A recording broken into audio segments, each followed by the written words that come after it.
I'm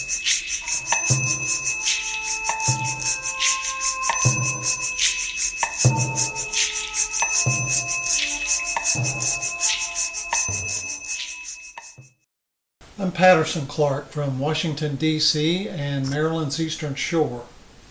I use exotic invasive vegetation to make paper, pigments, printing blocks, brushes, pens, chemicals for making paper, and even medicines and foods when I can find them. Multiflora rose. Now this time of the year the rose hips are ripe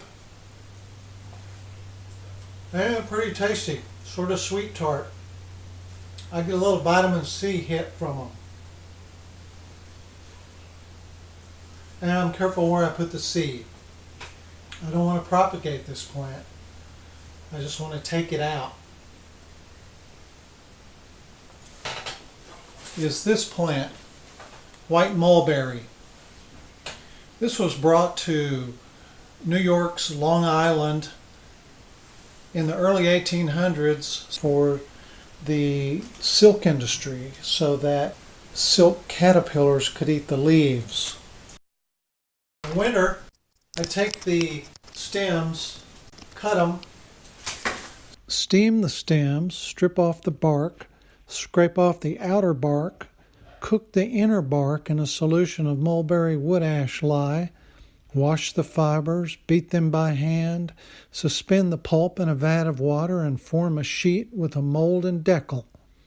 A pile of these sheets are put under pressure to drive out most of the water, and the damp sheets are placed in a dryer driven by a couple of cabinet fans for about a day and a half until the sheets are dry. Now this is just one example of numerous processes used to isolate some of the fine materials extracted from invasive plants. All these riches converge to make art.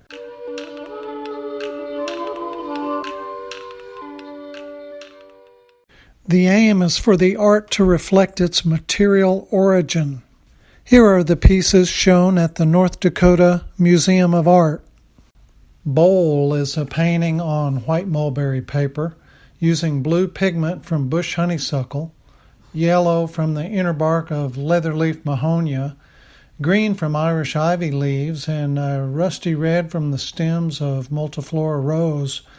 And all these paints were transferred onto the paper using Japanese arrow bamboo pens and brushes made from fibers extracted from the inner bark of multiflora rose.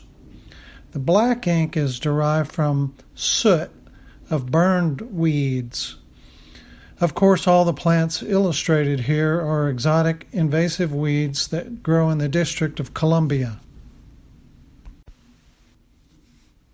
Going to seed is on a different kind of paper made from the plant pictured garlic mustard.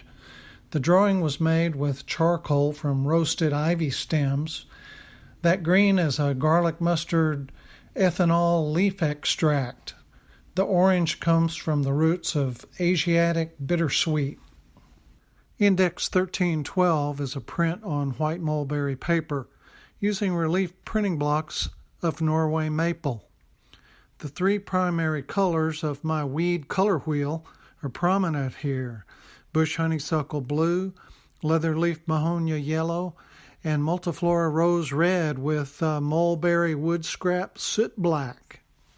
Mahoney yellow celebrates the plant source of a fluorescent dye harvested from the runaway landscaping plant Mahonia bealii, or leatherleaf mahonia, which bears bright yellow blooms in January. If I turned off the lights, then turned on an ultraviolet lamp, the yellow would glow like a blacklight poster.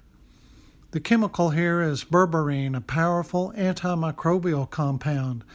That's the same one found in the native plant golden seal, but here we have it in an invasive plant. Porcelain berry curls are letterpress printed onto a sheet of paper made from the inner bark of Chinese wisteria. The relief printing blocks were cut on end-grain blocks of Norway maple, using a laser engraver. The idea here is to create a model, an environmental gesture that highlights some of the inherent value in these abundant but unwanted plants. Think of this as a small economic engine fueled by exotic invasive vegetation, an engine that rolls through the landscape, making room for the return of native plants and animals as it consumes alien weeds.